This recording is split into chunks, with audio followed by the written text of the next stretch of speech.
Watch how quick and easy it is to now create a scheduling link using Confirmed. First, you pick your time. Let's say we want to go from 9 to noon on Monday, and we want to do only Zoom meetings. We want to do 30 and 60-minute meetings, or at least give them the opportunity to choose from either one of those. We submit the changes, and that'll give us a range on our scheduler that they can use any Monday morning between 9 and noon.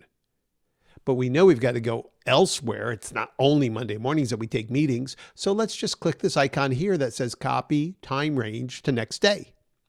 And it'll automatically take all the parameters I've just put in there and put them on Tuesday morning. Then I can do the same for Wednesday.